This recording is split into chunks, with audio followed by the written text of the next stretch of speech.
have chosen Arkansas to hold their annual meeting. And the southern region comprises 13 states in the southeast. And we have 10 of those Forest Legacy folks here today. And if y'all wouldn't mind, please stand up so we can acknowledge that you're here.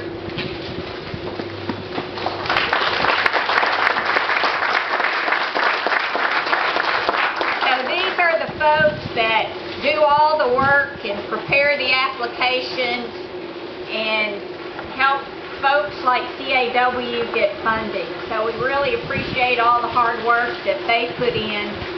And we hope that all of you will encourage your elected officials, and we have some representatives here today from our U.S. Senators and Congressman Griffin's office, but I hope you'll encourage them to continue to not only support the Forest Legacy program, but to fund the Forest Legacy program.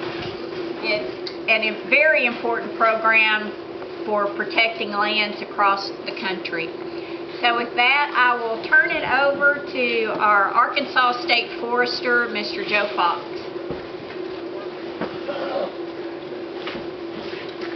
Thank you, Stephanie. Good morning to all. Isn't it a great warm Arkansas spring day? Woo, the trees are growing. Yeah, it's wonderful. Just wait, it'll get warm if you stay here long enough. I also want to extend my welcome to the Southern Group program coordinators. These guys and gals are from the state forestry commissions of their respective states, and it also includes Puerto Rico and the Virgin Islands. It's a great group, and Forest Legacy is a great program of which I'm rather intimate. In my former work with the Nature Conservancy, I was able to work on 2 Forest Legacy projects in the state, and from those 2 we have protected working forests. This will become a working forest, as a matter of fact, right here on the creeks and rivers and beside Highway 10. But this is the 3rd of 3 projects in Arkansas. We have almost 16,000 acre conservation easement in Hogskin County. Anybody know where Hogskin County is? It's Calhoun County. Calhoun County, on potlatch land. We have a doubling in the size of Warren Prairie Natural Area because of Forest Legacy, and the ability of us as a state to match the federal funds that come with it. Forest Legacy is a collaborative program, and Arkansas is a collaborative state, and so it's wonderful for all the groups, the state, several state agencies including my own, but Central Arkansas Water, the Nature Conservancy, the Trust for Public Lands in certain cases. Lots of groups work on Forest Legacy projects. It's a great example of how Arkansas is collaborative, and we can do great things for the people right here, right now. Well, let me introduce some other speakers. The first is Mike Murphy, who is the Regional Coordinator, I hope it's the right term, for the U.S. Forest Service Forest Legacy Program out of Atlanta. Mike. Good morning. The Chief of the Forest Service likes for us to wear our uniform to such a meeting like this. I do have it on, but I'm not showing it to you this morning. Forest Legacy Program is 23 years old this year. We have accumulated across the nation and in some of the territories. We have over 2.3 million acres now that is conserved in perpetuity. It's going to be there forever. So it's a program that has received wide acclaim from Congress. They're really behind this. We enjoy what we do with it. This particular track right here, I was out here when it first was proposed. It's probably the most unique track in all of that 2.3 million acres around the country. Normally, the Forest Legacy tracks that we bring into the system have trees on them. This one doesn't yet, but we this morning we toured around the property. We talked about getting the trees restored to this property. So I'm looking forward to Sunday. I'm going to come back here, maybe bring my grandkids back here and see what we've got that's going to be really an outstanding forest someday. It's going to provide the public benefits that we expect with the Forest Legacy Track. I think someday we're going to really enjoy this. I'm glad to be here this morning. I hope that you get a chance someday to look this over and enjoy this part of Arkansas. Thanks.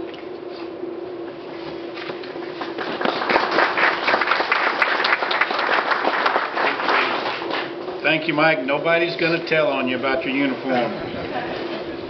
Next up is Russell Hall from Senator Mark Pryor's office. Hey y'all, how y'all doing this morning? Again, like Joe said, tell me about it too, Shay. Joe said, I'm Russell Hall, United States Senator Mark Pryor's office. For those of you that are not from Arkansas, welcome. We appreciate y'all having y'all's conference here in Central Arkansas, and appreciate y'all coming out and celebrating this important accomplishment with us. I just want to touch on one quick thing, and that was how long it took to get this program into the Forest Legacy program. I mean, it started in, 2010, and the way it happened is we're ranked, and we couldn't get ranked low enough. And it took 3 solid years to finally get everything worked out to where we were ranked low enough to get the full $4 million funding out of the $53 million, I believe, that was totally appropriated for this project. And again, I would, I just want to say also that Senator Pryor is committed to programs such as this, committed to doing things that allow us to become and maintain and stay good stewards of land in critical watershed areas. Thank y'all, and again, we'll try to warm up. I was going to be brief because I'm cold too.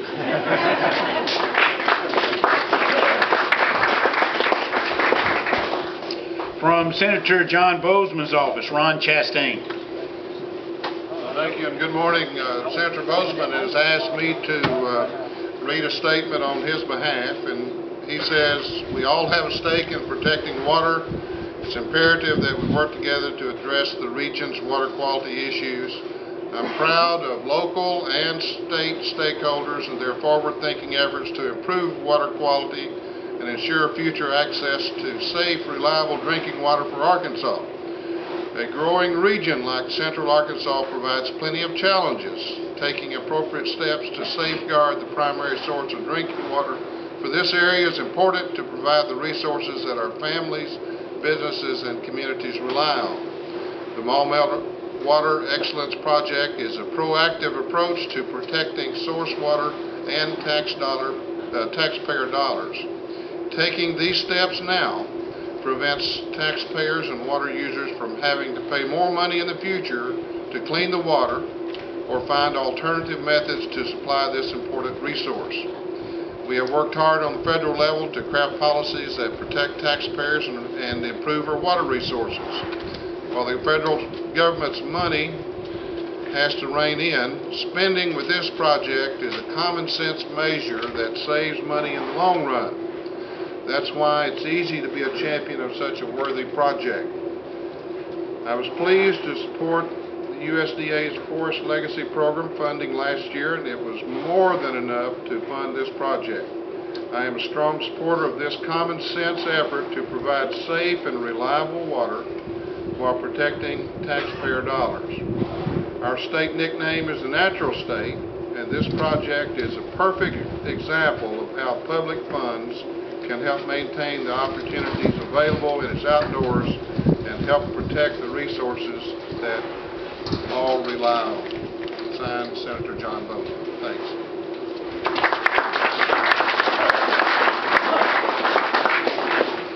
From Congressman Tim Griffith's office, Anna Marie Atwood. Thank you for being here on this rather chilly day to show your support. Again, I'm Anna Marie Atwood, and I'm with Congressman Griffin's office. Unfortunately, Congressman Griffin couldn't be here today because he's actually in Mayflower visiting with the families who are unfortunately affected by this spill. But he gave me a brief statement to say on his behalf. So, on behalf of Congressman Griffin, he says, I'm disappointed that I can't join you today in celebrating this local, state, and federal partnership which will allow the restoration of forested lands alongside a critical water resource for central Arkansas. I know that future generations will enjoy the benefits of this forest and the wildlife habitat it creates. Congratulations to all those who have worked together to make this day a reality. Congratulations again.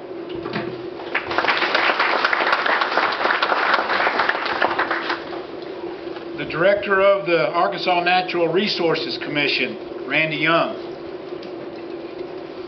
And there went my heater.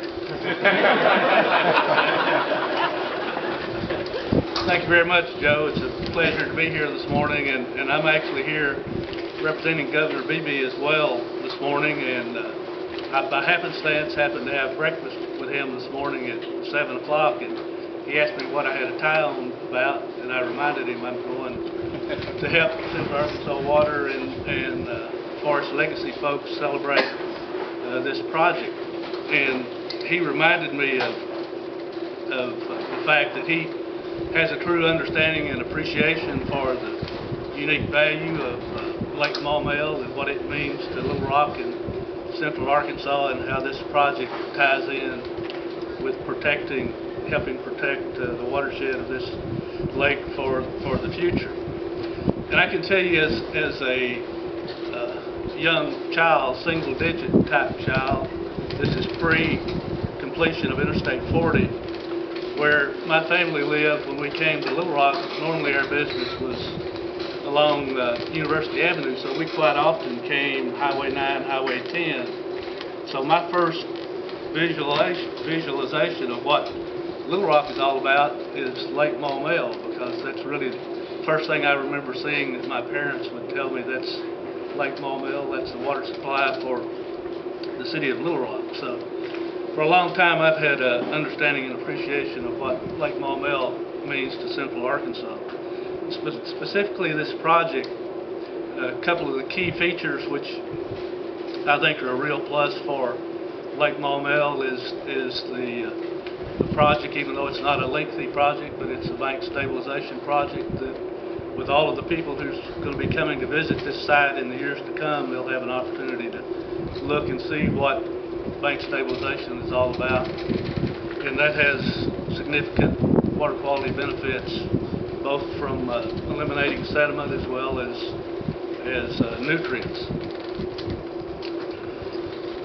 And it's been mentioned by the gentleman from the Forest Service, this site is actually really well situated for this type of project. Given the riparian, the extent of all of this land, and from a water quality perspective, the closer you are to the stream, the more benefits for the buck you get from doing the bank stabilization and the reforestation that's going to occur on this project. So on behalf of Governor Beebe and myself, congratulations, Joe, to you and the folks at the Forestry Commission, Central Arkansas Water, and with the support of all of our congressional offices for a job well done. Thank you much.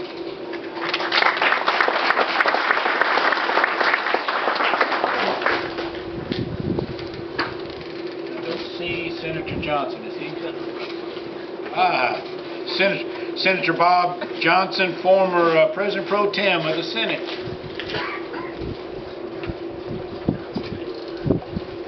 I clearly I'm the only one that came prepared to speak out in my muck boots and you know how to dress for this area. Hi, Cynthia, how are you? You know, as this thing started, when I say this thing, this project as it relates to the Winrock Grass Farm, you know, being here today is almost a lesson in temperament. It's just how we behave and how we react, how we conduct ourselves. And when we first started trying to protect this watershed, I really don't think that any of us deserved a real gold star. But we kept talking, we kept the dialogue open, we kept moving forward, and kept trying to find a way to make this happen. I remember that I had a conversation with Stephanie email, and she said that we were talking about the Forest Legacy Grant, potential to have federal participation, but we were concerned that we were going to come up shy in dollars and cents from CAW's end and or whether we could get any participation out of the state. I'll tell you one person who deserves a lot of credit today is Governor Beebe. I was in the Senate at the time, and we were in the governor's conference room, and I mentioned Governor Beebe about this project. He said, I said, Governor, I think I found $5 million that I can pull out. I said, I would just ask for your help in holding it harmless.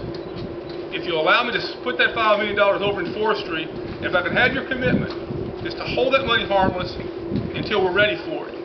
I said, that'd mean a lot. He said, whatever you want, Bob, I'm good with it. So that's exactly what we did. I called Stephanie email and Graham, and I said, I think we've got an opportunity to pull together $5 million. And Stephanie said, is that the best you can do? The fact of the matter is that's the way that happened. We were able to get the money. Federal participation is huge. Now we sit here today accomplishing something that only a few years ago we would have thought quite impossible. I won't leave this stage without telling you one thing. Some of you have heard it and some of you haven't. But, you know, we're all deeply rooted in certain places in this state. I'm deeply rooted here. I see my friend Bill Gibson out here.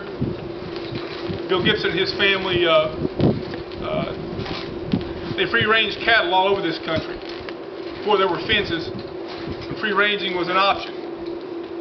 And I can remember, as a very young person, playing Tom Sawyer and Huck Finn on this creek. Just down the road, on the right-hand side of the road, you'll see a little simple house off the road with some trees planted along the side. And that represents about 20 acres that my great-grandmother owned.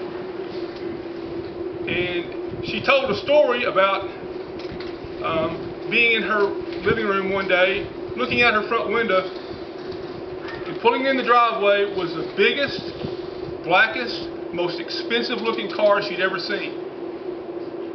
And she said a distinguished gentleman got out of the car, put on his cowboy hat, and walked up to her front porch.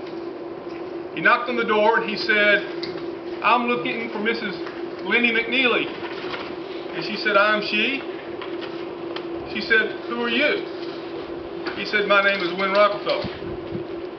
And she said, I think I've heard of you. So my grandmother invited him to sit on the porch swing, and they sat and rocked on that porch swing and had a conversation. It went something like this.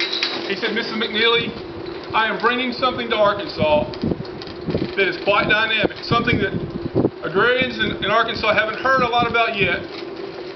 He said, but they soon will. And he said, he described it as being the turf grass industry. And he was bringing a new variety of turf grass to Arkansas. And he says it's called zoysia grass. And Arnie Jester, I see you in the crowd. Arnie, where's Arnie? Arnie's run this farm for a long time. And when Wynn told my grandmother he was bringing a new variety of grass to Arkansas called zoysia grass, and he said, Miss McNeely, I would like to use your small piece of ground here, since my farm is across the creek from you, to use to sprig zoysia grass, and then use your grass to sprig the rest of my farm. So, you know, it's a simple story, but it describes how deeply rooted we can become in these issues.